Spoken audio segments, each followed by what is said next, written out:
Vamos a continuar trabajando con el tema en el cual estamos siendo conducidos por la doctora Helen Santiago, relacionados con la segunda parte del Sermón de la Montaña, las implicaciones sobre la ley. Así que esperamos que continuemos siendo de bendición para cada uno de los oyentes de 104.1 FM Redentor y de esta tu emisora cristiana. Saludamos también a la gente que nos sigue a través del Facebook Live de 104.1 FM Redentor. Esperamos que, como siempre, la gente que nos sigue a través del Facebook Live pueda estar con nosotros ahí, pueda ayudarnos, participar con nosotros y hacer también sus comentarios y sus preguntas a través de la plataforma de Facebook Live de 104.1 FM Redentor. Le pido por favor al doctor Samuel Caraballo que nos presente en oración en la mañana de hoy. Señor, te alabamos y te glorificamos. Bendecimos tu nombre porque tú eres bueno y para siempre es tu misericordia.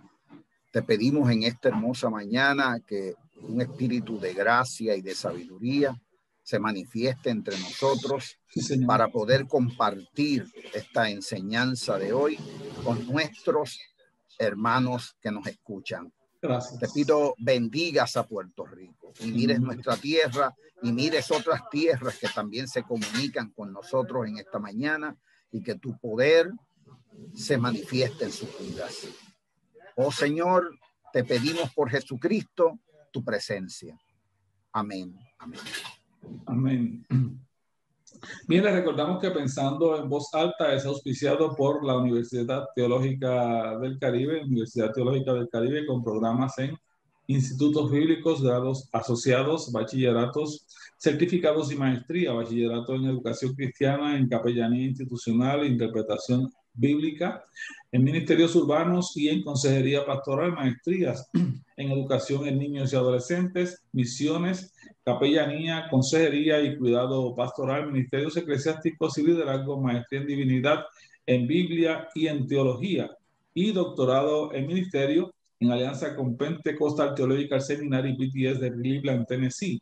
Ayudas económicas si cualificas. Puedes comunicarte con la gente de la Universidad Teológica del Caribe llamando al 787-761-0640, 787-761-0640 o el 761-0808.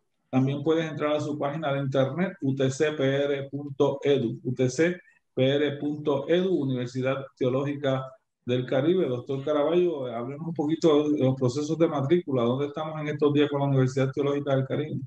Bueno, ya comenzamos la matrícula para el verano, el cuarto trimestre que comienza el 31 de mayo y estamos ya en ese proceso. Esperamos tener un verano lleno porque básicamente hemos ido creciendo en nuestro programa de verano y tenemos 6 cursos que vamos a estar ofreciendo durante el verano. Lo llamativo es que vamos a estar ofreciendo el curso de arameo en verano.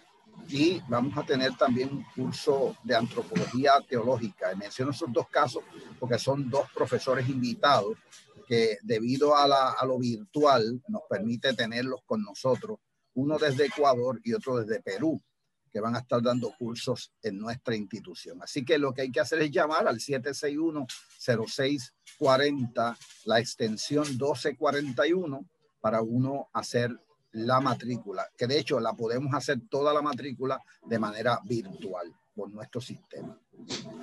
Gracias, doctor Caraballo. Así que comuníquese con la Universidad Teológica del Caribe, el 787-761-0640. Muy bien, vamos entonces directo a nuestro tema para la mañana de hoy con la doctora Helen Santiago. Helen, ¿hacia dónde nos vamos a mover durante esta mañana?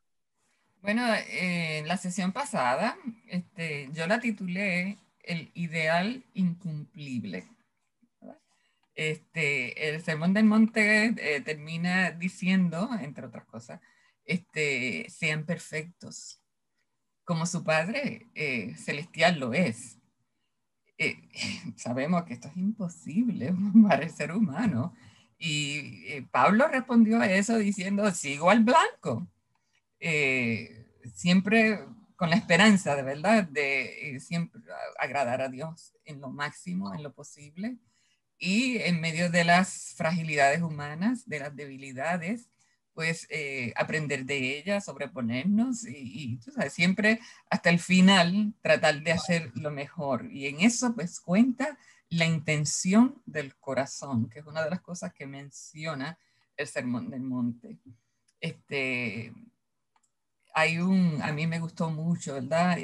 Un decir de un escritor uruguayo, él fue presidente de la nación, muy conocido, un literato, y una vez en una conferencia de prensa, un joven le preguntó, ¿para qué sirve la utopía? ¿Verdad? Que es equivalente, vamos a decir, a este ideal cristiano, ¿verdad? ¿Para qué sirve? Y él le contestó, para andar. Así que tenemos, ¿verdad?, siempre frente a nosotros ese ideal para corregir ese camino, para dirigirnos, ¿verdad?, a ese ideal que solamente se cumplirá cuando estemos en la presencia del Señor. Y entonces la pregunta que surgió fue, entonces, ¿para qué hablar del ideal? Entonces, ¿cuál es el propósito? Y uno de los autores, Joaquín Jeremías, que mencioné, él escribió El Sermón del Monte en 1963 y me gustó, ¿verdad?, lo que él dijo sobre el propósito de Jesús.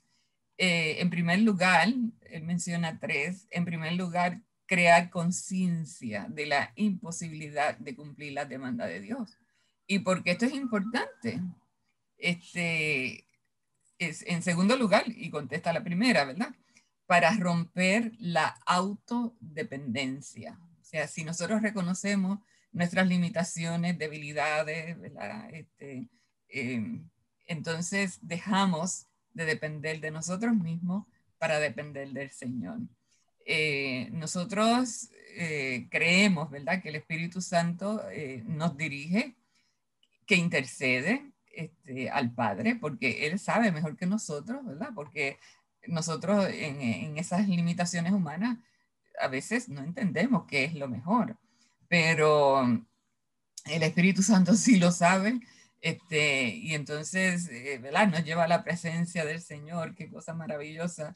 Eso para mí ha sido un consuelo enorme a través, ¿verdad?, desde que tuve conciencia de Romanos 8:26, que de hecho lo tengo aquí frente a mí, lo voy a leer.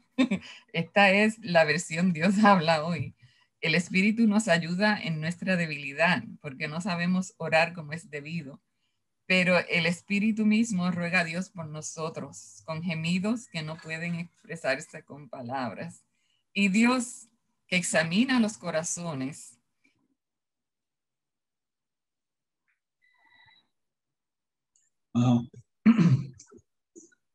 santo. Estás pensando en voz alta, Helen, te fijaste ya un poquito ahí, así que vamos a regresaste, yo entiendo. Adelante. ¿A dónde me quedé?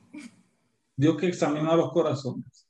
Ok, Dios que examina los corazones sabe qué es lo que el Espíritu quiere decir, porque el Espíritu ruega conforme a la voluntad de Dios por los del pueblo santo. No puedo pensar de un mayor consuelo que ese para el creyente, porque ¿sabes?, cometemos tantos errores. Yo he oído frecuentemente a pastores que van a administrar, ¿verdad?, la Santa Cena, la comunión, y frecuentemente dicen, pues, si hemos pecado, Señor, perdónanos. Y yo lo cambiaría. Yo diría, en todo lo que hemos pecado, Señor, perdónanos, ¿verdad? Porque claro que pecamos, o sea, es el ser cristiano y el que se borren, el que se cubran nuestra falta, eso no quiere decir que no las cometamos, claro que sí las cometemos. Así que en esas intenciones de Jesús, ¿verdad?, está romper con nuestra autodependencia, sería romper con nuestra llamada autonomía. Y en fin, el tercero, ¿verdad?, que es parte de lo mismo, dice, prepara el ser humano para la salvación. Todo el Sermón del Monte, ¿verdad?, es una preparación para vivir en el reino con todas esas fragilidades, pero comenzamos aquí. Y finalmente la plenitud de esa salvación, ¿verdad? Es en el momento en que estemos en la presencia del Señor, ya sea que nosotros nos adelantemos o que el Señor regrese. Así que después que vimos también, yo terminé diciendo la vez pasada que me había sorprendido mucho descubrir que el pensador judío Filón en el primer siglo había hablado de que hay unos beneficios para el ser humano cuando perdona. Eso está muy de moda hoy día y cada vez yo me convenzo más de que ¿sabes? Todo lo que la psicología moderna, contemporánea, dice tiene un fundamento bíblico. Porque después de todo, ¿verdad? ¿Quién mejor que dar las directrices que aquel que nos creó para vivir una vida plena, abundante, dando fruto? Y esos frutos, ¿verdad? Y ese fruto, vamos a decir en singular, tiene sus expresiones en la fe, en el amor, la mansedumbre, la humildad, etc. Pero hoy viene siendo el ideal incumplible, parte 2. Yo le puse parte 2. Y aquí no puede faltar, si se habla de Sermón del Monte, de los últimos tiempos, ¿verdad? Mencioné la vez pasada que yo había entendido por fin, ¿verdad? Que cuando se habla del fin de los tiempos, no es que la inminencia del regreso de Jesús sea mañana, sino que en la historia de la salvación estamos en la última etapa. Jesús cumplió la última etapa. Y claro, el regreso de Jesús puede ser mañana, pero nosotros vivimos como sencillamente, ¿verdad? Funcionando como si tardara hasta que nosotros estemos en la presencia del Señor individualmente. Así que ¿verdad? Todo el Sermón del Monte, y especialmente cuando se trata del amor, y más especialmente cuando se trata de dejar la venganza al Señor. Había esta impresión en los tiempos en que Mateo escribe, que sí, el fin de los tiempos podía estar cerca, ¿verdad? El regreso de Jesús podía estar cerca. Y entonces se funciona como si, ¿sabes? ¿Qué más da pedir retribución por lo que el mal que nos han hecho? ¿Qué más da eh, ¿sabes? Recurrir a la venganza si todo está por pasar, el Señor está cerca y todo nuestro enfoque es en el reino de Dios, en la presencia, en la plenitud de Dios? Así que este sentir, ¿verdad?, de que se está en los últimos tiempos, aun cuando nosotros hemos llegado, ¿verdad?, 2000 años después y todavía no ha sucedido, ¿verdad?, ese regreso del Señor, pues nosotros funcionamos, el cristiano funciona como si mañana estuviéramos en la presencia de Dios. Y todas estas cosas, ¿sabes?, como que se minimizan. Y yo pienso quizás una buena comparación sería cuando alguien está por partir con el Señor, ¿cómo es la relación entre esa persona, los más allegados? Todo cambia. Entonces, todo lo que antes era importante, discutir las diferencias, reclamar justicia, todo eso se empequeñece, ¿verdad? Y entonces solamente lo que está en nuestro pensamiento es que esa relación ya en los últimos días sea de paz, sea de amor, sea de armonía. Pues así tiene que ser el cristiano siempre. Así que, comentarios. Bueno, lo que yo resaltaría es la diferencia en mirar a lo que Jesús está planteando en el Sermón del Monte, que responde a los recursos de la ley. Y que hay una transición fundamental paradigmática cuando entramos a la época del Espíritu Santo. Porque vamos a ver, uno de los grandes contrastes después de Pentecostés es que el que te capacita para responder a los valores y principios del Sermón del Monte es el Espíritu Santo, la tercera persona como persona.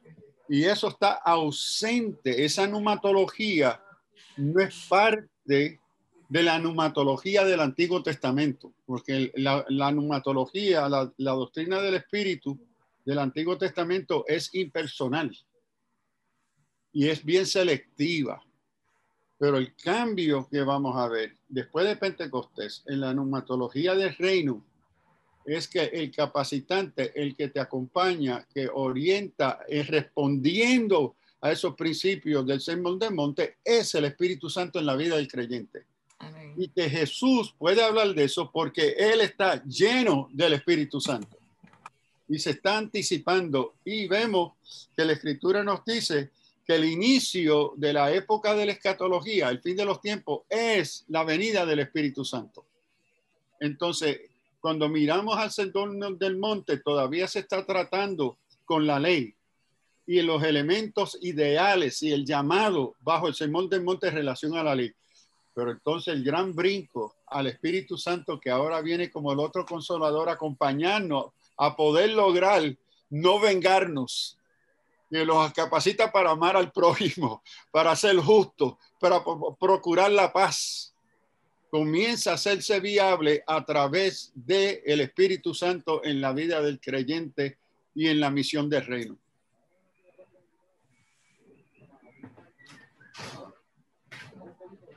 Estoy aquí, déjame ver. Vaya, adelante, sí, adelante, sí, adelante. Sí, yo solamente quiero hacer un comentario específicamente sobre el verso 48 con el que Helen comenzó, capítulo 5, 48 de Mateo, porque ese verso me parece maravilloso, porque primero el concepto de perfectos, que no hay duda que es un concepto, me parece fundamental en el mensaje de Jesucristo.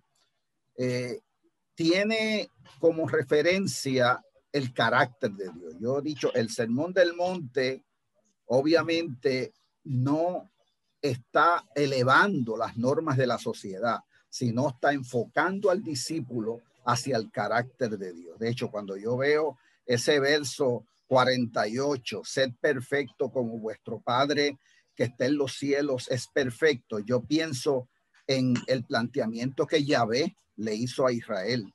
Sed santos porque yo, Yahvé Elohim, soy santo. Levítico 19:2. O sea, para mí esa invitación, y yo creo que he sido consistente diciendo que Jesús, a mí me parece en el libro de Mateo que Jesús no se presenta como el nuevo Moisés, sino que Jesús se presenta en su carácter de Dios, como Yahvé, Y de hecho, Jesús, como Yahvé invitó al pueblo a reflejar su carácter a través de la santidad, Jesús está invitando a sus discípulos como súbditos del reino de los cielos, a representar su carácter. Ese concepto de teleios, que es perfecto, en lugar del kadosh, que es el concepto de santidad, a mí me parece que tiene un sentido importantísimo. Yo creo que Jesús lo está derivando del concepto de la santidad de Yahvé. De hecho, en Deuteronomio 18:13, cuando se habla en ese texto, la traducción que hace la Septuaginta de la palabra Kadosh es perfecto. Perfecto serás delante de Yahvé tu Elohim, dice la Septuaginta. Y obviamente utiliza un término parecido a teleios. Yo estoy convencido que Jesús realmente lo que nos está diciendo es, mira, ustedes tienen que mirar y tener como norte el carácter de Yahvé, el carácter de Dios. Ese es el norte de cada discípulo de Jesucristo. Y ese mismo concepto lo tomó Pablo, especialmente en Corintios y en Filipenses. Pablo usa el mismo término, teleios, pero lo usa para hablar de la madurez espiritual. Y yo creo que en ese sentido, para Pablo, la madurez espiritual es que el discípulo, el seguidor de Jesucristo, imite con su conducta, con su pensamiento, con sus expresiones verbales, el carácter de Dios. Así que en ese sentido, yo pienso que la mayor justicia, el estándar más alto que Jesús está estableciendo es que nos parezcamos a Dios, que imitemos su carácter y que obviamente, como diríamos nosotros en el español, que subamos la vara de nuestro vivir y actuar como discípulos. Por supuesto, el concepto que yo estoy seguro que está tras Mateo, obviamente, y si yo asumo que Mateo fue escrito en los años 90, ya ha ocurrido el bautismo del Espíritu Santo en Pentecostés. Así que la presencia del Espíritu ha estado presente ya ahí en ese dicho de Jesús. Esa mayor justicia, esa perfección, ese teleios a quien nos llama, a lo que nos llama Jesús, no es otra cosa a subir la vara de nuestros estándares y vivir a la altura del carácter de Dios con la asistencia del Espíritu Santo. Yo creo que esa debe ser la meta de todo creyente. Hermano José Colón en la plataforma de Facebook nos dice: el estándar sirve para dos cosas: superación o frustración. El no poder alcanzar nos hace mirar a otro como modelo. Nuestro modelo a seguir debe ser Jesús, modelo en la perfección y modelo en su gracia y misericordia. Esa es una expresión de uno de nuestros hermanos que está en el chat de Facebook Live. Adelante, doctora Helen Santiago. De hecho, en una etapa de mi vida de mucha dificultad, ¿verdad? Yo oía estos mensajes, de hecho, oía esta emisora que antes era en inglés, una emisora colega, y oía, ¿verdad? De ministerios en Estados Unidos, ellos podían escoger lo mejor de lo mejor. Y a mí nunca me ha cansado, ¿verdad? Nunca me ha cansado este mensaje. Lo puedo oír diariamente, porque es una inspiración, porque es un recuerdo, es algo que insistente de cuál es la vida del creyente. Así que todos estos mensajes, ¿verdad? Alientan y nos fortalecen. Pues en esta parte 2, ¿verdad?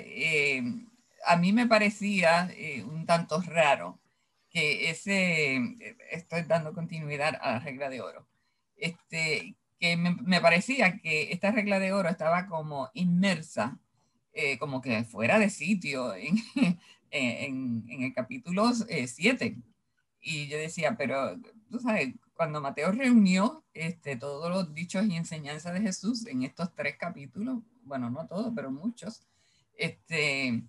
contrario a Lucas, ¿verdad? Que los dichos, estas enseñanzas de Jesús están en varios capítulos separados, ¿sabes? Como ubicados en diferentes tiempos. Y yo entre mí yo decía, esto parece que Mateo, tú sabes, como que lo aló por los pelos y lo puso ahí adentro. Pero mira, en las lecturas que yo he hecho, ¿verdad? Tenemos que depender de lectura porque nosotros no somos especialistas en esto. Y hay personas que han dedicado toda su vida a esto. ¿Por qué no aprender de ellos? Y entonces me encuentro como que hay un consenso de que, en primer lugar, de que todo lo que Mateo escribió está muy bien pensado. O sea, tomar estas enseñanzas de Jesús y ubicarlas o escribirlas de esta forma, no fue al azar, al contrario, hasta rítmicamente, ¿verdad? Siguiendo incluso pautas del Antiguo Testamento, cuando escribe, pues utiliza, ¿verdad? Esos mecanismos, eso se llama crítica, ¿verdad? En el análisis bíblico de hoy, cómo cómo se hace, ¿verdad? En forma literaria, lejos de estar al azar. Y entonces me encuentro, y no solamente un autor, ¿verdad? Yo diría que todos los que yo he consultado piensan de la misma forma, que esta sección contiene 7 partes bajo el principio de la regla de oro, aunque a primera vista, o sea, uno no ve mucha relación.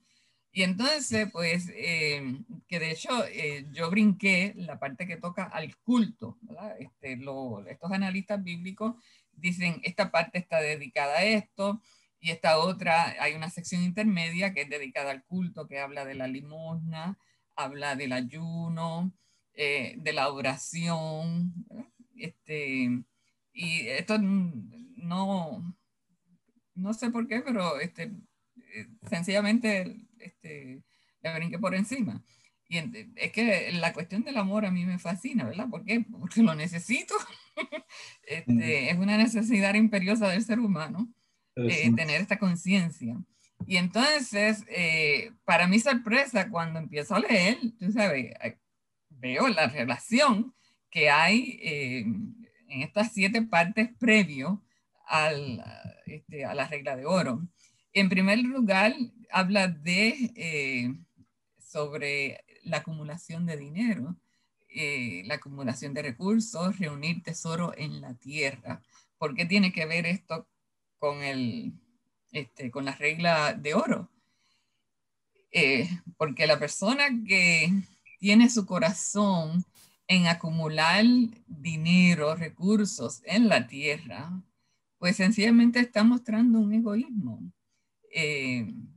No es que nosotros no planifiquemos para el futuro. Claro que lo hacemos, ¿verdad? De hecho, más adelante está suponiendo, a mi entender, de que sí nosotros planificamos, de que es una responsabilidad del ser humano. Así que, ¿cómo puede dar limosna, que es una de las partes del culto cristiano, ¿verdad? Como era también en el Antiguo Testamento? ¿Cómo dar limosna? ¿Cómo practicar la caridad? Esa es una frase muy católica. Cómo practicar el amor, ofrendar, si no tenemos recursos. Claro que el Señor quiere que los tengamos. Y uno de los mejores ejemplos, ¿verdad? Es José de Arimatea, que aunque era rico, pero Mateo dice, era discípulo de Jesús. Así que lo que Mateo quiere transmitir, obviamente, al agrupar, ¿verdad? Todas estas cosas juntas, es que debe imperar el espíritu de humildad. Y también habló de los discípulos que lo habían dejado todo para seguir a Jesús y a cambio recibirían 100 veces más y la heredad de la vida eterna. La dificultad del rico entrar en el reino de los cielos es porque su confianza está en sus recursos y no en Dios. Pues donde está el tesoro, está el corazón.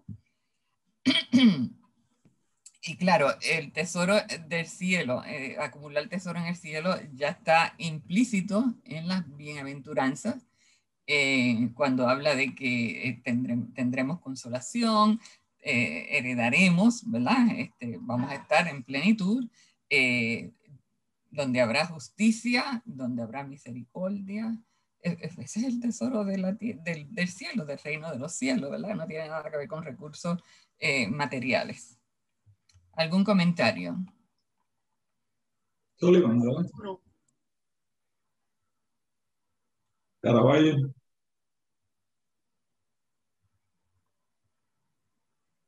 Ok. Sí, lo que de repente me perdí un poquito, porque después de la regla de oro, pienso, no sé si fue que ella fue a las secciones del culto, ¿no? A la piedad judía, especialmente. No. Sí, porque... Pero si quieres añadir algo. No, lo que quería añadir era que inmediatamente después de la regla de oro, del capítulo 7, verso 12, lo que yo veo inmediatamente después es la famosa parábola de la puerta estrecha. Y esa parábola a mí me gusta porque desde pequeño nos trabajaron mucho con dos puertas. Siempre nos hablaban de ese texto 13 y 14 de Mateo, la puerta estrecha que conduce a la salvación y la puerta ancha que conduce a la perdición. Esos conceptos se me quedaron en la mente a mí por mucho tiempo, ¿no? Ese concepto de dos puertas, de dos caminos. Y entonces inmediatamente lo que me parece interesante es que inmediatamente después de la regla de oro, Jesús asume esa enseñanza de los dos caminos opuestos, de las dos puertas opuestas, haciendo un contraste entre el camino del discipulado y el camino de los que no cogen el camino del discipulado, ¿no? Un camino que es el camino que coge la mayoría, según Jesús, de las personas, que es el camino espacioso, cómodo. Y a mí me preocupa mucho eso porque algunas veces tengo la sospecha que algunos de nosotros, aún en el camino, hemos cogido el camino ancho y la puerta ancha. Como que de repente se nos olvidó que también en el llamado de Jesús al discípulo, no es que vivamos por limitaciones, es que de alguna manera la conciencia nuestra tiene que ser iluminada por la realidad del reino de Dios. O sea, el reino de Dios plantea una disposición de servir, una disposición de amar, una disposición de buscar el bienestar del ser humano y muy especialmente a los seres humanos que más necesitan. Entonces, algunas veces nosotros hemos cogido, aún dentro de la fe, hemos cogido el camino estrecho, cómodo, de vivir para nosotros, de vivir en abundancia y justificarlo con un evangelio de la prosperidad. Un evangelio de la prosperidad que dice, yo vivo muy bien, yo estoy poderoso, yo vivo en abundancia porque Dios es quien me prospera. La pregunta es, ¿realmente haciendo eso estamos entrando en el camino estrecho, en la puerta estrecha, o hemos disfrazado el evangelio con un elemento de comodidad, que de hecho la comodidad es posiblemente el mayor tropiezo para entender la profundidad del evangelio? De hecho, las personas que viven en riquezas, en abundancia y en comodidad, aunque puedan tener algunos sentimientos de nobleza, ese camino se convierte en un obstáculo para entender el camino del reino, el camino de la bondad, el camino de la abnegación, el camino del servicio. Así que me parece que lo que yo quiero llamar la atención es que hay algunas veces que nosotros podemos confundir el evangelio y vivir todo lo contrario a lo que el evangelio nos invita a vivir. Y quisiera de alguna manera crear la conciencia en nuestros oyentes y en nosotros mismos de que tenemos que examinar de vez en cuando o casi siempre o diariamente, examinar nuestros caminos y mirar si hay caminos de perversidad confundidos con buenas intenciones cristianas. Y si nos damos cuenta que es así, tener la capacidad de arrepentirnos y volver al camino del reino. Hay un hermano que se llama Di Ginorio, que ha puesto 3 comentarios, los voy a leer para ver si el doctor Sullivan también nos ayuda a reaccionar. Dice que Jesús está haciendo un aluvión al templo, ya que hay más de 276 mandamientos concernientes al templo. Él también dice que Jesús está haciendo alusión a la puerta del templo en relación, me parece, a lo que está diciendo el doctor Caraballo. Dice, conozcamos el templo y entenderemos esas palabras. No sé si hay alguna reacción de parte de Sullivan. Bueno, mi reacción sería que lo que ha compartido Samuel sobre la puerta es la aplicación de aquello que visualmente se pudo ver en el templo.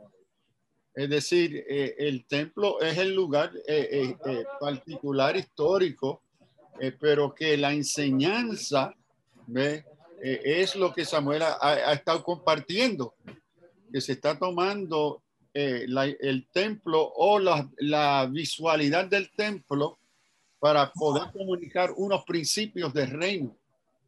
Y en ese sentido, yo creo que lo que Samuel ha compartido está bien claro. y el templo está ahí. Y en otras ocasiones, por ejemplo, en Juan 15, cuando él habla de la viña, de la vid, a la entrada al templo, lo que recibía en la entrada principal del templo en Jerusalén era 2 vid grandísimas, pintadas de oro. Entonces, ¿qué es lo que se está viendo cada vez que se entraba al templo? Por la entrada mayor, la vid. Y de ahí se recogen entonces parábolas, y el templo sirve para muchas de esas ocasiones, porque es algo que el judío tiene en el centro de su vida. Muy bien. Adelante, doctora Helen Santiago. Y continúa hablando del ojo malo. ¿Verdad? ¿Qué es el ojo malo? Según las interpretaciones que se pueden obtener del Antiguo Testamento, es egoísmo, es codicia, es envidia, mala disposición, odio. Y la disposición moral tiene la relación directa con luz o tiniebla interna. El ojo lo que refleja es lo que hay dentro. Habla también de servir a 2 señores. Y aquí otra vez menciona lo económico, ¿verdad? No se puede servir a Dios a la vez que se sirve o se vive para el dinero. Y vuelvo a repetir, no es que nosotros no seamos responsables, no es que o sea, no es que no planifiquemos, y ¿verdad? En esta vida moderna ya todo el mundo sabe que tiene que pensar, ¿verdad? Cuando duramos tanto, tiene que pensar en retiro, tiene que pensar en seguros médicos o seguros de vida, lo que sea. Así que, ¿verdad? No es eso, es que seamos de tal forma en que no pensemos en la ayuda al prójimo.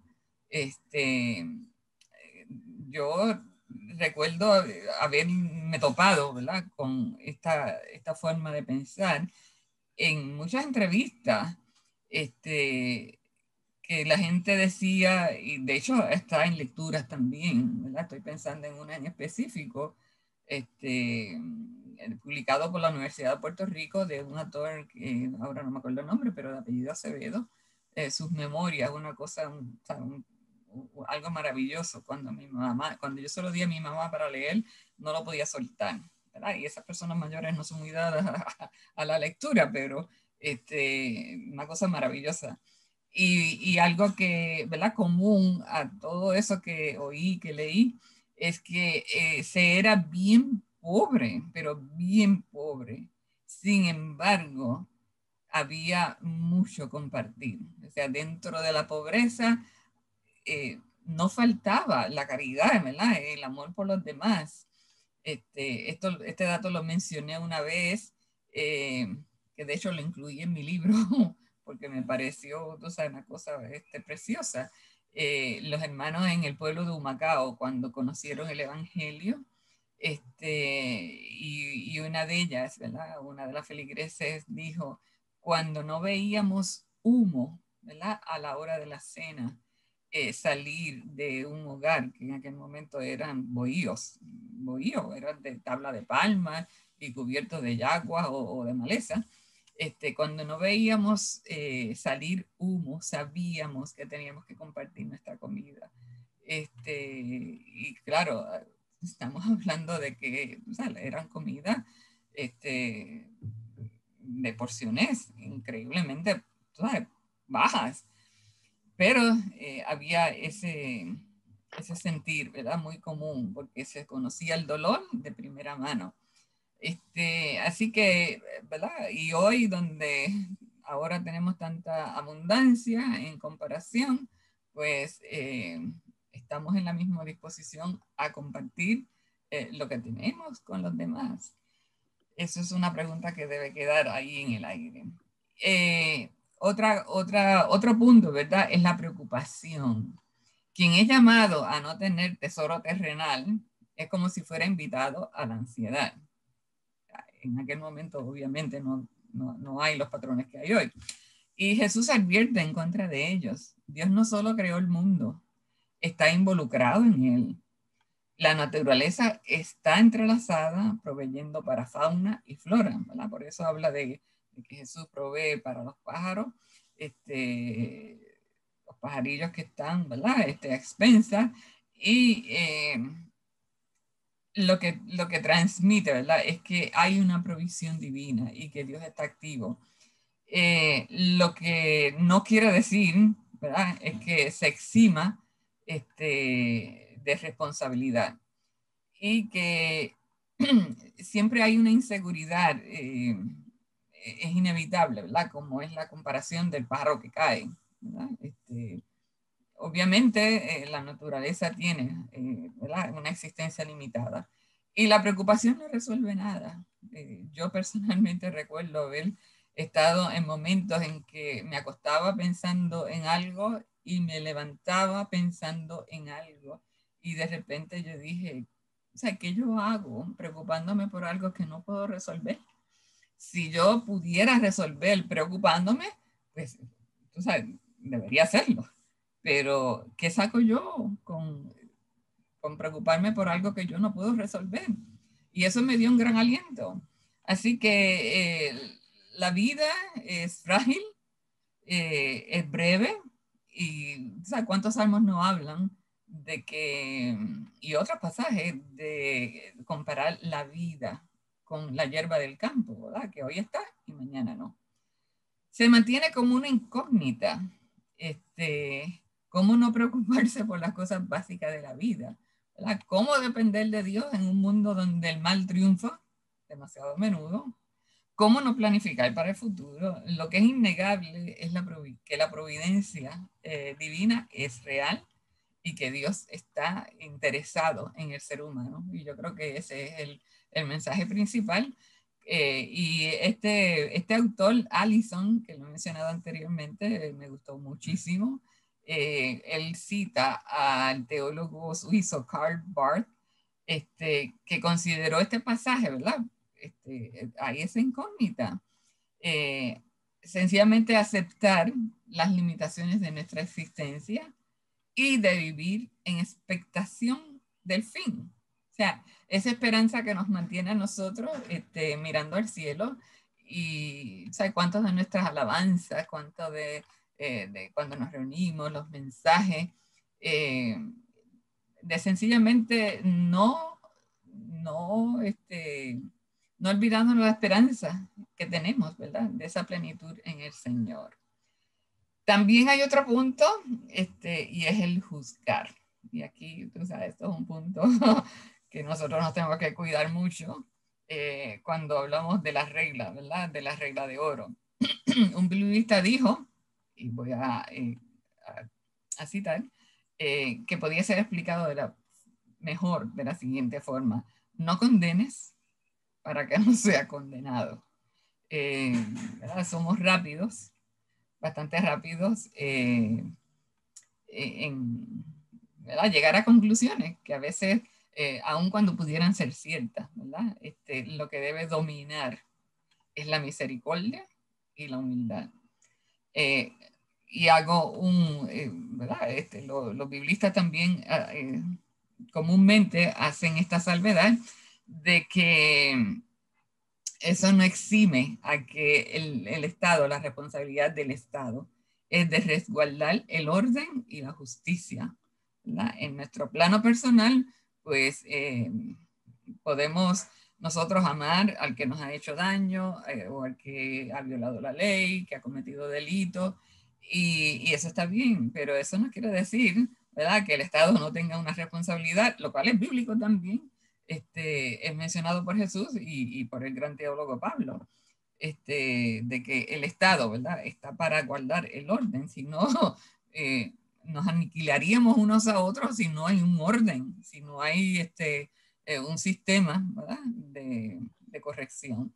Y por último, habla de la profanación de los santos. Y es que el Mishnah habla de no dar a los perros la carne sacrificada en el altar. De todo esto que habla el Sermón del Monte, de no ser severo, de amar, de no pensar en venganza, pero el versículo 6, ¿verdad? Previo a lo que estamos hablando, a amar al prójimo, habla de que, ¿sabes? Nosotros no podemos ser severos, pero también demasiado laxos. O sea, que anticipa que sí, ¿verdad? Puede haber un desbalance de cierto abuso. Y obviamente, pues entonces no elimina el uso de la razón humana y la sabiduría humana, ¿verdad? En cuanto a lo sagrado. Finalmente, no podemos, y aquí yo tenía ya en bosquejo hablar del camino estrecho y el ancho. Hay dificultades en seguir, ¿verdad? Lo que el Sermón del Monte enseña. Que resulta un tanto distinto a los énfasis que hoy ponemos en la proclamación, de que, ¿sabes? De que tú sabes, tú ven al Señor y todo, ¿sabes? Todo va a prosperar. Y no, Jesús invita a un camino estrecho, o sea, que no muchos eligen. ¿Por qué? Porque trae dificultades.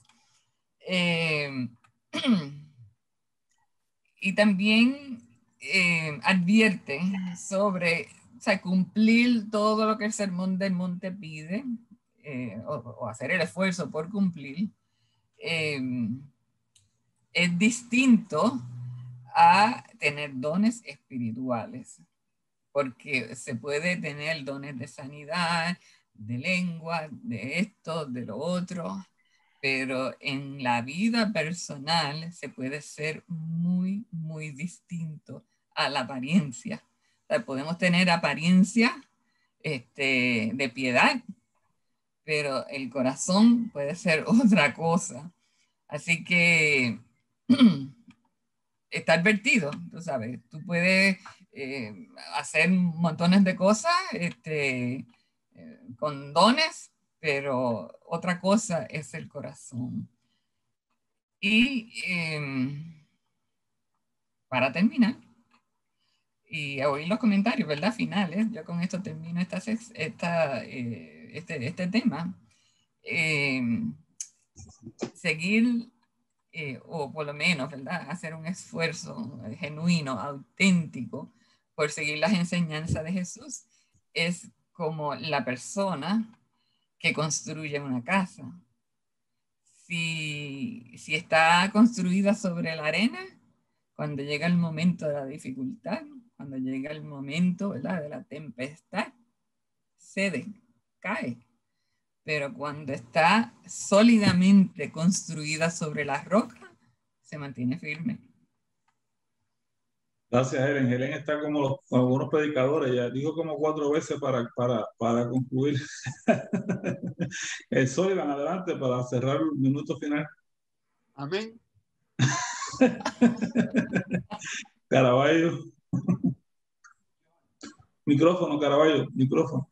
Quisiera decir amén también, pues yo sé que el tiempo se nos acabó y no quiero empezar, pero básicamente el concepto de escuchar que Helen acaba de mencionar, me parece que es un elemento fundamental dentro de la fe cristiana, el aprender a escuchar. Si ustedes miran especialmente ese capítulo 7 que Helen empezó, obviamente empieza ese elemento de la importancia que es el escuchar, y ante todo el escuchar para poder responder lo que escuchamos. Así que me parece que con eso dejo ese punto.